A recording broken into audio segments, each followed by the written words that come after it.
Olá, aqui é Pilar e este é o podcast da Conexão Agile, um podcast em que abordamos temas relacionados ao mundo do gerenciamento de projetos, inclusive tudo o que pode e vai dar errado. E se você tem mais de 40 anos, talvez já tenha ouvido alguém falar coisas como: terminei meus estudos. Isso significava que a pessoa já tinha concluído a graduação e pronto, nunca mais precisaria estudar. E no episódio de hoje, a especialista em gestão de pessoas, a Ana Querubina, vai nos explicar que os tempos agora são outros e que devemos nos tornar lifelong learners. Tudo bem aí, Querubina? Tudo, Pilar, tudo bem com você? Tudo! E sempre uma coisa nova para aprender, hein? Sempre, Pilar, faz parte, né? Aliás, Então, faz parte do tema também. exato. Então, afinal, Querubina, o que é o lifelong learning? Na realidade, Pilar, quando a gente fala do lifelong learning, é um processo, é um termo em inglês que traduz a educação contínua, ou seja, a busca permanente pelo crescimento. O crescimento das pessoas como profissionais, como seres humanos, é educação continuada. Ok. E quais seriam as vantagens, então, de você ser um lifelong learner, que é a pessoa que não para de estudar? Ô, Pilar, todas. As pessoas que hoje não têm esse tipo de postura e esse tipo de visão, elas se desatualizam em pouquíssimo tempo. Quando a gente fala do lifelong learner, você assumir essa postura não significa você ficar viciado e ficar tentando introduzir conhecimento, conhecimento, conhecimento. Não, não é isso. É que o aprendizado, de acordo com as suas demandas, ele vai trazer a oxigenação para as suas práticas. Então, quando a gente fala do lifelong learning, significa dizer que o profissional ele tem que estar permanentemente na busca de novos conhecimentos e de novos aprendizados também. Aprimorando, né? Aprimorando É suas um técnicas. aprimoramento contínuo, Isso é permanente. interessante, que é muito comum na medicina, né? O médico sempre tem que estar antenado com as novas técnicas, É, novas tecnologias e tudo mais. E isso está migrando para as outras áreas agora, né? Agora antigamente, não, né? Já deveria, tá? Já há é, tempo. antigamente, né, se falava muito que uma profissão que havia de se estudar o tempo inteiro, a vida inteira, era a medicina. Mas só que hoje não é somente a medicina, mas todas as profissões. O fato de eu ter terminado o MBA, de ter terminado uma graduação, de ter terminado uma especialização, uma certificação, não significa que você está pronto. Por exemplo, a área de projetos é uma área extremamente desafiante. Uhum. E ela está sempre buscando novas certificações, novas compreensões. Por quê? Porque é o ferramental. E não somente ferramental, né? A gente até falou naquela nossa live sobre as soft skills. É preciso que as pessoas estejam se renovando comportamentalmente também. Então, o que, que eu preciso? E a gente sabe, por exemplo, quando a gente fala de soft skills, que as pessoas não as desenvolvem assim como desenvolve uma certificação, por exemplo. É algo que requer mudanças internas, autoconsciência. Então, é por aí. A gente vai ter que se tornar, então, estudante profissional. Nós não temos que nos tornar, nós já nos transformamos. Não Nós já pode nos parar. transformamos. É muito comum, né? Pessoas que não conseguem se recolocar no mercado, uma das razões é esta.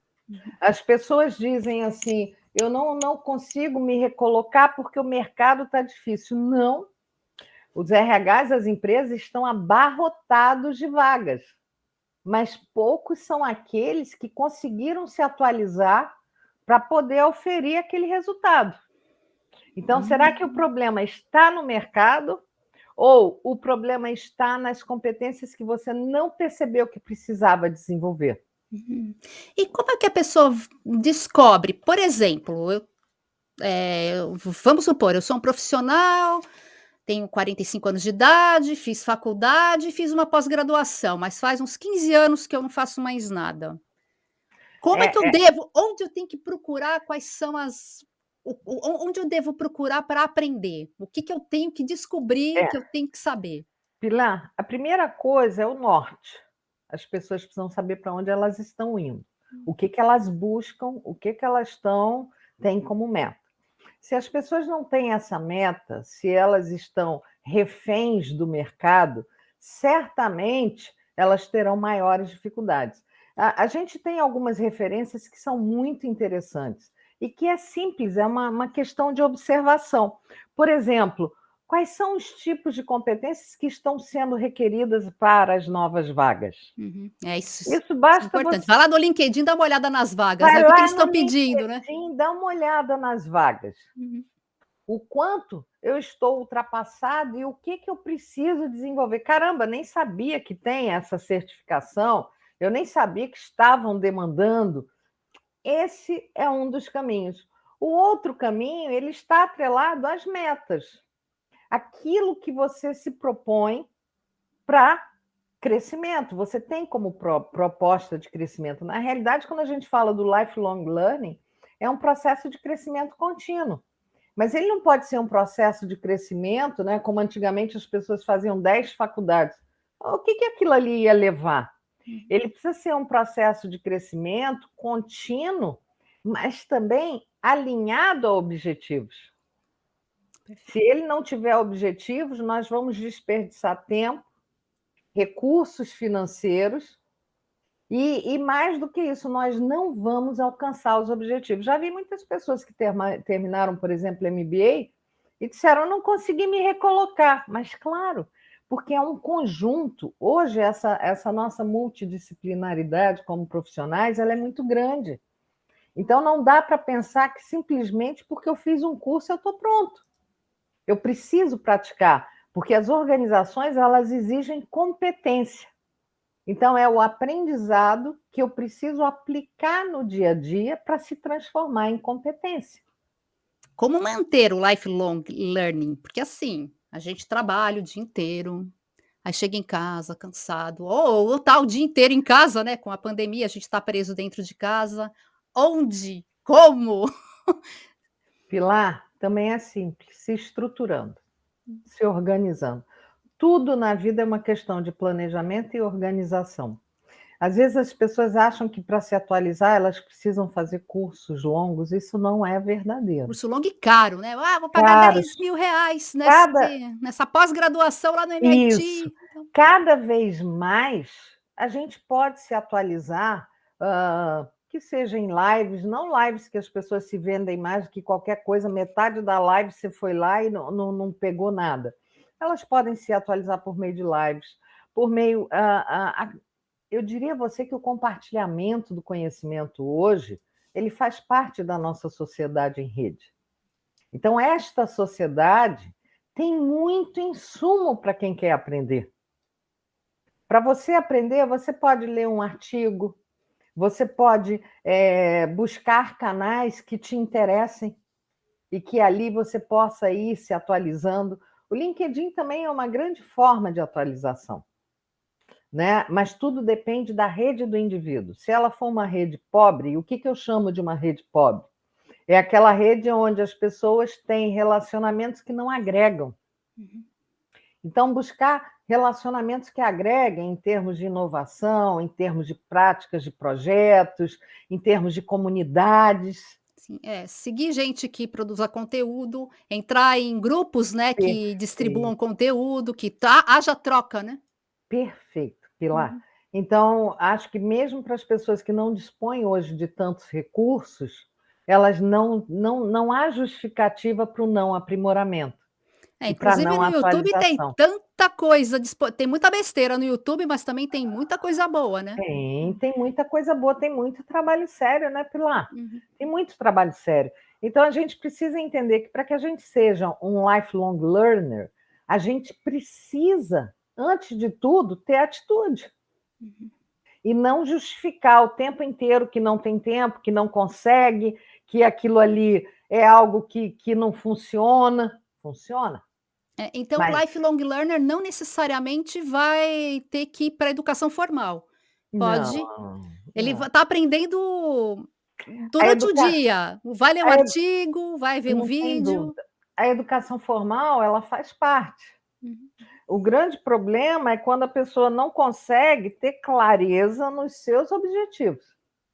E aí ela pode se perder, porque é um universo muito grande. A educação formal, ela é muito demandada por algumas empresas, obviamente, porque faz parte de um filtro de seleção. Se não houver isso, caramba, é algo que é insano. Mas a gente precisa entender que o lifelong learning, ele se dá com o desenvolvimento das competências. Não adianta eu estar com um cabedal de cursos, de certificados, se aquilo ali eu não consigo aplicar no dia a dia. É, Então eu preciso fica assim meio aprender a complicado, fazer. né. Tem o certificado de masterchef, ele é chefe de cozinha, e depois ele é especialista em Kanban. Você fala assim: "Bom, com o que você quer trabalhar?". É. Por exemplo, na área de projetos, né, Pilar, é muito importante que se conheça todas as ferramentas, que tenha o domínio das certificações e que entenda aquilo que se adequa à pessoa. Porque, mais do que nunca, nós precisamos ter a multidisciplinaridade, mas a gente precisa também saber aonde a gente se encaixa. Certo. Né? O que cabe para nós, o que não cabe, o que vai gerar um resultado maior para nós também, em termos econômico, financeiro e de Uhum. satisfação. E hoje, Pesar os prós e contras, né. Já pesar que vai os prós despender e tanto contras. tempo. Eu vou despender tempo com isso, mas qual será o meu retorno efetivamente? O que eu vou fazer para provocar esse retorno? Sim, então isso Tem isso. daí era a minha próxima pergunta, é como montar um plano para o lifelong learning. Quer dizer, eu preciso ter uma meta e começar a avaliar prós e contras. Uma meta e eu preciso ter clareza, né, dos desdobramentos desta meta, Hum. para que eu possa estabelecer prazos, porque senão de nada adianta eu ter uma meta, né? Tudo bem, a meta ela vem atrelada a prazo, mas existem pessoas que dizem: "Ah, eu tenho o objetivo de fazer isso", mas ela não consegue se estruturar, se organizar para isso. Isso é muito comum com os alunos que eles falam assim: "Ah, eu quero me certificar como PMP". Beleza, Legal. mas quando? Quando? Falta estabelecer a data, falar: "Ah, sei lá, no dia 30 de dezembro eu quero estar com a minha certificação na mão". Então você tem que trabalhar com nessa É, direção, com essa meta na sua cabeça. No e dia não é, 30 de dezembro eu tenho que ter feito a minha prova. e não é só estabelecer a meta, né? Estabelecer também em termos financeiros. Uhum. Como é que eu Ah, vou me preparar? Qual é a reserva que eu vou fazer? sim. O que eu pretendo, né, disponibilizar para isto? E só a pessoa sabe, porque depende muito dos interesses dela, pessoais e profissionais. Perfeito, perfeito.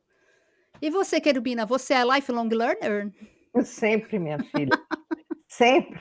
Porque se eu não fosse, eu já estava fora do mercado há muito tempo. Agora mesmo eu tô dentro de um tema completamente novo, diferente, que é um desafio, né? Mas se a gente não for desafiado, a gente não desenvolve a nossa inteligência. E o mundo que a gente vive é um mundo que requer o desenvolvimento da sua inteligência em todos os âmbitos, tanto do QE quanto do QI, né? Hum. E faz parte. E se eu não Explica aí o tiver que é. desafio, o que é o coeficiente emocional, né? A inteligência emocional, nossa grande referência é Daniel Goleman. Uhum. E o QI é a inteligência cognitiva. É essa inteligência que nos faz ser excelentes gestores de projetos, tecnicamente falando, mas talvez em termos de relacionamento, em termos de gestão e liderança, que é o que a gente não consiga no âmbito do relacionamento, da troca, do compartilhamento, enfim, é melhorar como gente o tempo inteiro, né? Gente profissional. Não dá para Sim. separar esses dois hoje. Agora eu vou fazer uma pergunta que talvez o pessoal tenha dúvida. Ler um livro, faz parte do lifelong learning? Não tenha dúvida. Ler um livro faz parte do lifelong learning. Ele não somente aprimora o teu vocabulário, assim como ele te gera novos insights, ele faz com que você se atualize. Só que hoje o mundo é tão dinâmico que existem alguns livros que já estão ultrapassados. E as editoras, elas não conseguem acompanhar isso, porque se ela ficar fazendo revisão, se elas ficarem trabalhando em cima de revisão o tempo inteiro, e todos os livros precisam de revisão. Percebe? Então, a leitura ela é indispensável, sabe? Os podcasts, eles são interessantes para quem não gosta de ler. Eles são muito interessantes, você pode estar fazendo o que você quiser e estar ouvindo. O importante é ter ação na busca da atualização, do conhecimento, da renovação, da oxigenação, porque nesse mundo que a gente vive, que é o mundo bunny, é um mundo que, caramba, nós não sabemos nada, porque o que está vindo quebra todo e qualquer paradigma. Então, se eu não me abrir para o novo, eu estou morta. O mundo ia ser tedioso, né? Se a gente parasse e ficasse só olhando pela janela e o mundo passando, o tempo passando. Principalmente no mundo que a gente vive, né? O mundo do trabalho, que ele é um grande desafio. É um grande desafio. E você já deu uma chamadinha aí pro Bunny, que é o nosso próximo episódio, hein, Rubina? Não tenha dúvida, Vamos falar o sobre Bunny. isso. Vamos falar sobre o VUCA, sobre o Bunny, né? E qual é a complexidade deles. Dele. Muito bem. Bom, Querubina, então, muito obrigada por participar do episódio de hoje, viu? Foi ótima a conversa. Pilar, sempre um prazer. E vamos aprender, não podemos parar. Aprender. Não dá para parar. Isso aí. Tchau, Obrigada, beijão. Pilar. Beijo, pessoal. Tchau.